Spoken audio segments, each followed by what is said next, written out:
Okay, all right. Hi, everyone. Thanks. So I'm Peter Barber, lead consultant at Thoughtworks. Today, I'd like to talk about internal developer portals, and specifically about their uptake by engineering teams. And I'd like to share with you quite a shocking statistic that I discovered while creating this presentation, all to do with the failure of the rate of adoption. And hopefully I can highlight one of the key problems that could be the cause of this, and a solution as well. First, I'd like to start with a story, though. This is a fictional software company called Acme Payments. Now, the CTO of Acme Payments was a lady called Andy, and she was having a very bad day. The latest data showed that features were taking longer and longer to be delivered. They've been hiring more developers over the last year. They'd never actually had so many teams working at Acme Payments, but things just weren't getting faster. They're actually getting slower. Andy consulted the team leads, and they'd noticed that PRs were taking 3 times longer. Features were just not being delivered as quickly. So what was happening here? What was going on? Why were things being slowed down so much? Andy decided to run a survey. He spoke to his tech leads and the developers. And what he was hearing was these kind of typical responses. I want to know who owns this service. Finding stuff on Confluence is just a nightmare. I don't know where to look. Things are not up to date. Where's the API for this service? Where's the documentation? I just don't know how to use this service. So rather than building services or spending their time being productive on applications, developers were spending more time looking for the right information, who to contact for that information, where to get that information, and it was taking longer and longer to understand the actual complexity of Acme Payments as it was growing over time, so a lot more microservices involved. Now, Acme Payments is by no means unique. First, I'd like to perhaps just throw it out there. Is anyone using Backstage at the moment? Or any internal developer portal? Maybe just a show of hands if you're familiar. Yep, okay, a few people. So this is not a unique problem to Acme Payments. The DevOps report 2018 did a survey. They found that 50% of organizations, the developers were only spending 30 to 40% of their time on feature development. So at least 60% wasted time on overhead. So things like finding information, this is what we're hearing out from Acme Payments here, this hidden cost, search information, not finding it, or maybe eventually finding it, or not even finding it at all. Looking for knowledge about APIs and integrations and systems. The cognitive overload as well, misunderstood integrations, abstractions, data problems. And then poor tooling, this is the cost this takes. So clunky tools, badly designed APIs, lack of self-service capabilities. All these things add up. So Andy did some research and consulted his peers at other companies. And he came across some similar sounding symptoms at Spotify. They seem to have these growing pains as well. And a possible solution used by a growing number of engineering teams was the adoption of an internal developer portal. So Andy, with a bit of hope there, decided to look into this. But first, I know a few people know what a Backstage is, a developer portal, but I'll just briefly explain it. It's really just a single place to find all the software you care about. So it's to centralize all the information that you build, or the software that you build and run, and it improves developer productivity because I've now got a single place to go and find out all the information about their services. Now, there's a few options. Backstage is one implementation of an internal developer portal, probably the most well-known one, from Spotify. It comes from Spotify. It's built from a need they had in their development teams where they saw these kind of problems. It's now been open sourced and donated to CNCF, the Cloud Native Foundation. I'm going to refer to Backstage quite a lot in this talk because that's what I'm familiar with.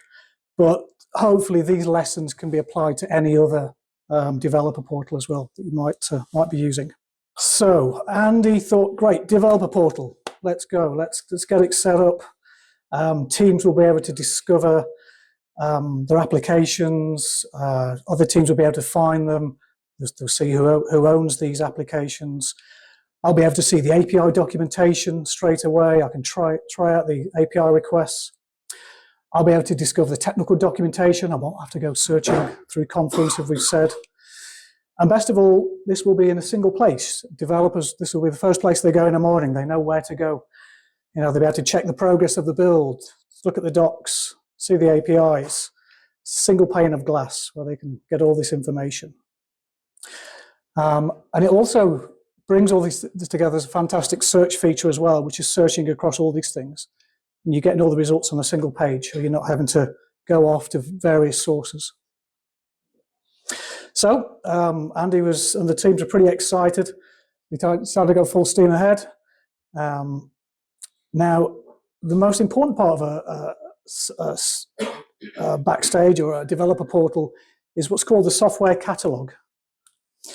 So this is at the core of your developer platform. And in its basic form, it's really a list of all the software you care about. So microservices, databases, cloud resources, websites, APIs. Each entity has its own page in the software catalog, and it's a common layout, so it's consistent. And you can find the information you need, so you know what the technical documentation is, or the API specs, as I've mentioned. Who to contact if you have questions. Maybe the build health, the production health as well, or build status. All this comes off the entities in the catalog. Now, as you can see, all these features on the right there, they all involve that software catalog. I have a quote from the CEO and founder of Roadie. Now, Roadie's a company that hosts Backstage as a service. David Tweet from there said, "You drastically reduce value from your developer portal unless your catalog is correct, rich, and complete." I think that sums it up pretty well. Okay, so how did Acme Payments go? It's a bit of a sad-looking fridge there. After 6 months, they'd only got 10% of the applications in the software catalog. To make things worse, the compliance team now needed a list of all the software applications. Andy was actually hoping that Backstage would be able to provide this comprehensive list to the auditors.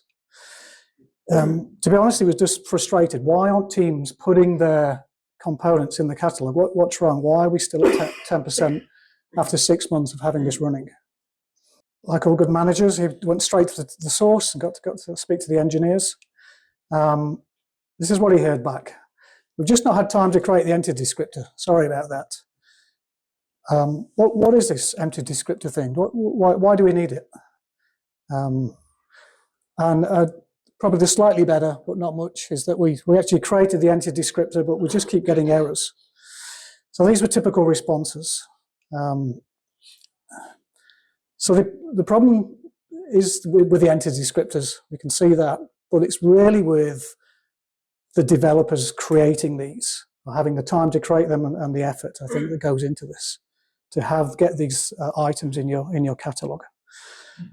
I'll just explain an entity descriptor because I'm kind of talking about it here and probably you might not know what that is, but briefly, it's a way for a team to get their entity, so the microservice, the API, the library, into the software catalog.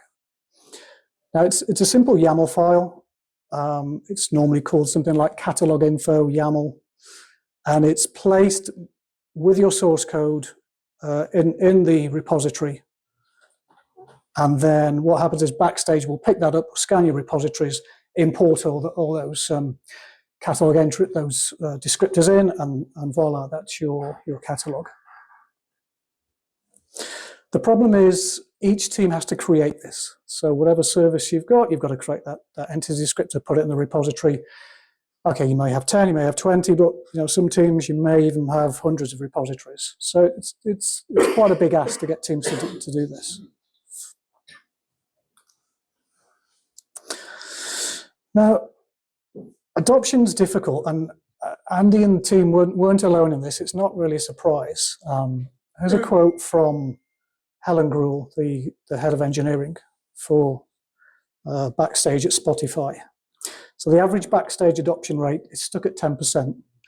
And this is often because adopters don't make it past the proof of concept. So pretty poor. 9 out of 10 attempts fail before they've even gotten off the ground. And this failure can leave development teams unable to find the relevant information. You've got cognitive overload and poor tooling, and it's costing hours per day. So I wanted to quantify what is the cost of this failure if you can't get your developer platform up and running. Spotify did some research on this, and they compared high users of Backstage to low users, just within Spotify. And they found the first thing, productivity. There's a difference between the amount of PRs that were merged, the activity on GitHub, and they thought this is equivalent to about 3 full-time employees out of a team of 10. So quite a big difference. The developers who weren't using Backstage were actually delivering slower by about half. And that's just not just half over time, it's compounding. So every sprint you're delivering half less. So that's getting worse over time. And finally, the retention. It's supposed to be a red pixel there, but you can see that it's about 1 in 20 developers are more likely to leave as well, just due to that frustration not having the correct tooling. So it seems that the software catalog is the cause of this. It's one of the main hurdles. Here's a quote from Rody again. He surveyed the companies on Rody who were adopting Backstage, and he found that only 2 out of 12 companies were happy with the software catalog.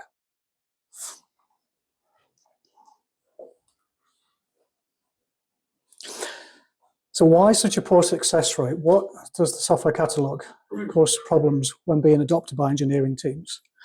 So this is what I'd like to introduce you to as a term I've used here, which is the empty catalog conundrum. So as I mentioned earlier, a developer portal with an empty catalog is not much use.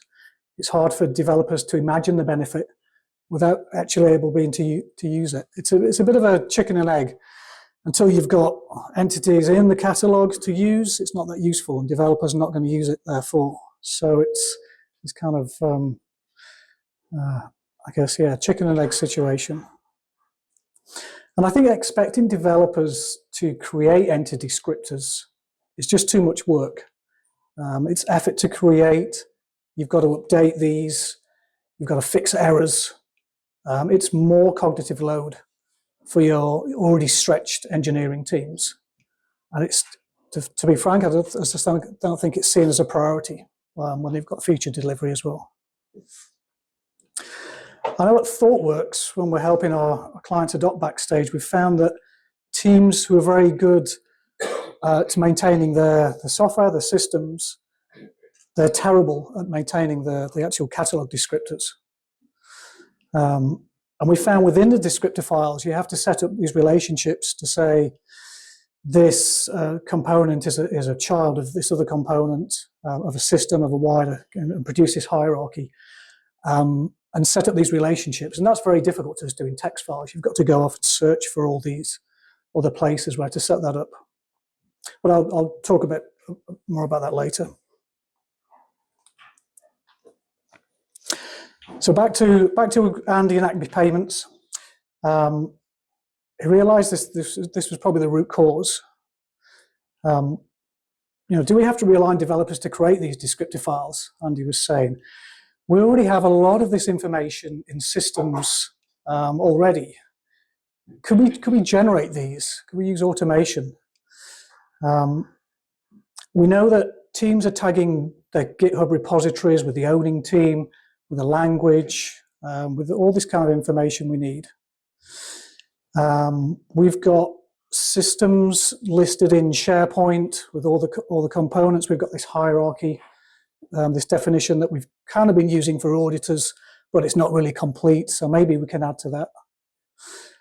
And we've also got a developer platform as well. And there's a lot of information there of what's actually deployed, the relationships between things and all the various components. Maybe we can harness all this information.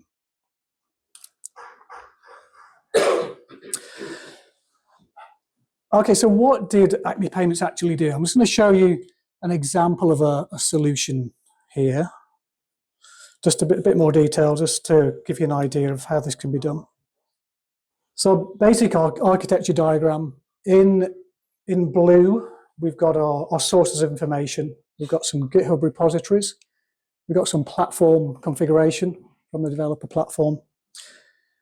We've got, in purple, just down here, we've got our entity descriptor builder. So this is a new bit of software that Andy and the team built to actually extract this information.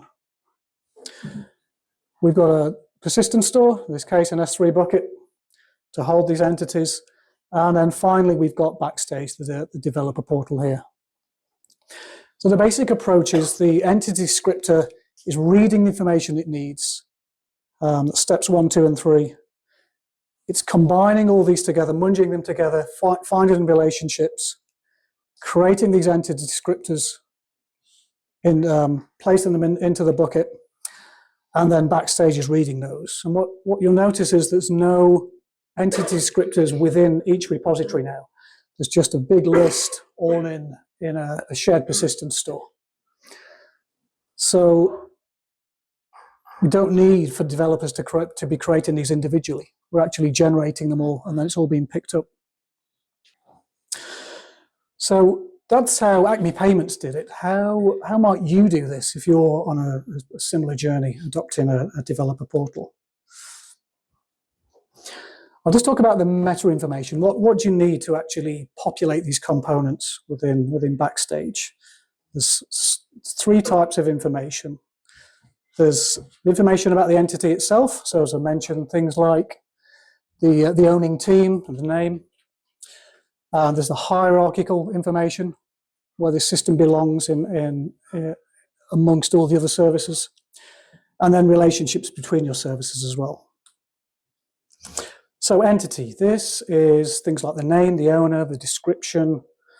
It's the kind of stuff you see on the entity page when you go into Backstage. There's a bit of information, a few examples there. We've got a component, and you can see it has a name, description, owner. So these are typical fields that you would need to obtain. We've got an API, just the second in the list there. This is similar to a component, but of course it's got an API spec. You see the definition just as a last field. And then finally, we've got a resource, so things like a database or AWS resources. The difference here, we've just got a resource type as well. So all that kind of information, that's what we're reading from for entities. So the next type is the hierarchical information. So this is, you have a top-level domain, generally, which comprises a number of systems, and then those systems are divided into entities. So an example, you have a payments domain. This is Acme Payments. Payments domain, which consists of a payment system. A payment API is part of the payment system, and implementing that payment API is the payment service. So finally, the third type is the relationship. So this is the call stack. what services are calling what. So microservices, you probably have a call chain. It's just kind of workflow. So here's an example. You've got a point of sale terminal service, which is consuming the API from the payment API. The payment service is providing that API, and the payment service also depends on that payment database. So Acme Payments were actually getting these consumes API and provides API from their developer platform configuration. So they could tell what was calling what through the kind of IAM roles and security config. Okay, so some possible information sources. Considering all that kind of meta information, if you keep that in mind, I'm just going to give you some ideas for your own companies now. If you want to implement this, where might you get this information from? So just think about the sources you have available, and then tailor the automation process for that. But first of all, I'd like to say, if you already have a software catalog, use it. If you've got that information already in a system, maybe it's a vendor system, maybe it's just a database, maybe it's a reference in SharePoint, just like Acme Payments, or even a spreadsheet. Make use of that. You can perhaps import that directly as a software catalog. If you don't, then start looking at these other options here. So static code, we've got things like API management tools. If you're using Java or Maven or Kotlin, you've got POM XML. Node, you might have a packaged JSON file, or even Docker files if you're using containers. All these kind of source code have information: the names, the relationships, the owning teams. This information we've spoken about. The code owners file is interesting because Spotify have created a new service called the Catalog Wizard. And this actually reads your code owner's file to automatically create these entity descriptors now, which I thought was interesting because originally they say create an entity descriptor manually, but it seems that now they're saying, well, perhaps we can automate this as well. So I suspect this is a common problem they're trying to address. CI/CD integration, your build pipeline config. Look at all the config for your build stages. Again, those relationships it's creating, the names of services that are being deployed, and all the resources that are needed. And in a similar way, the infrastructure as code as well. All that configuration you have, those relationships, those resources. And finally, any runtime deployment. I've seen examples of a Kubernetes operator sitting in production. When you deploy this, the operator is writing these entity descriptors out and writing them to a kind of a persistent store. So you can get quite creative. Think about not necessarily where you have this stored statically, but how you're deploying this information as well. Another example is if you're using templates to create your applications, that's probably a good place to create these entity descriptors as well. So once you've got this automated, there are a few other benefits that come out of this as well. The first is automatic updates. It's only going to be up to date as long as you're running something regularly, so say once a day. If you're on a schedule, you're not relying on manual processes to get this up to date, and then you've got this kind of inconsistent where some teams have updated it, some haven't. So you've got this automatic updates. The human error aspect as well. Again, you're not relying on teams to set this up. It's a YAML file. It's fiddly. There's no validation there, so it's quite error prone to actually set that up. Quite hard work. And finally, bulk changes. Imagine you have to make a change to the entity descriptor across all your services. An example is things like technical documentation, adding a link to that for all the services. Then with automation, this is easy. It's just a template change. With having this file in each repository, hey, look, you back where you were before. You've got to get all the teams to update this. So it's another pain. So again, from Rody, they seem to kind of agree with this. 7 out of 7 teams, after they used automation for the catalog, reported success. So pretty good. I guess it's a small data set, but it's encouraging. So how did Acme Payments do after they'd kind of they realized this and set up this automation? Well, they had 90% of all entities in the catalog, thanks to the automation of the developer experience team. And not a single team needed to even know or create the entity descriptors. They could still have them in the repository if they wanted to override them, but I don't think any teams actually did. Now, adoption took off. It was great. We kind of kick-started the software catalog, so straight away teams found it useful, which meant you got this momentum and other teams would have things in. Teams could discover APIs, they could see the services from other teams, and the searches were bringing back results from all the services across the company. So finding things, you were suddenly saving hours a day from developers. And what's more, compliance were happy. They could see all the systems and entities in a single place. They had a single view. So the deadlock was broken. The empty catalog conundrum was solved.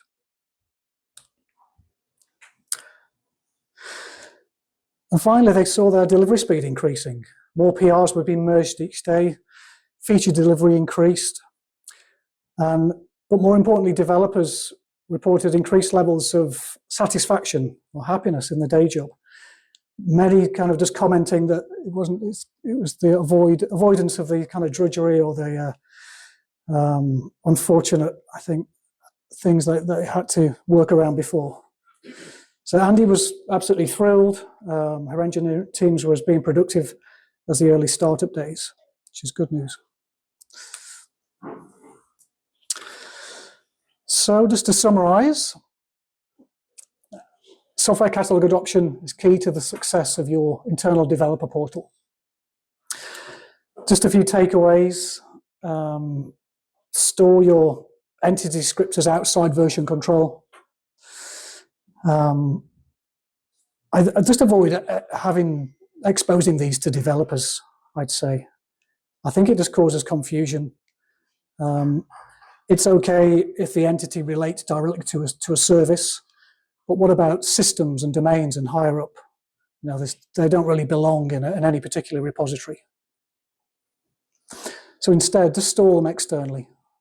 As we saw in Acme Payments, that was the S3 bucket. Use your existing meta information sources. So don't rely on teams individually to create these. Automate it, see what you have already, and automate as much as possible. Saw a good T-shirt from a gentleman here. Why isn't this automated yet? I think that's very wise. And finally, minimize developer friction. I think developers have probably got enough to do rather than giving these extra catalog files to maintain and to keep in sync with their changes as well.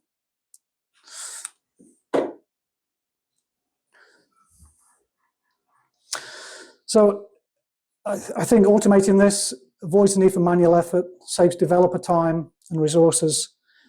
You get benefits from day one. And this pre-populated registry means that you're accelerating adoption, kickstarting your developer platform journey. Thanks very much, everyone.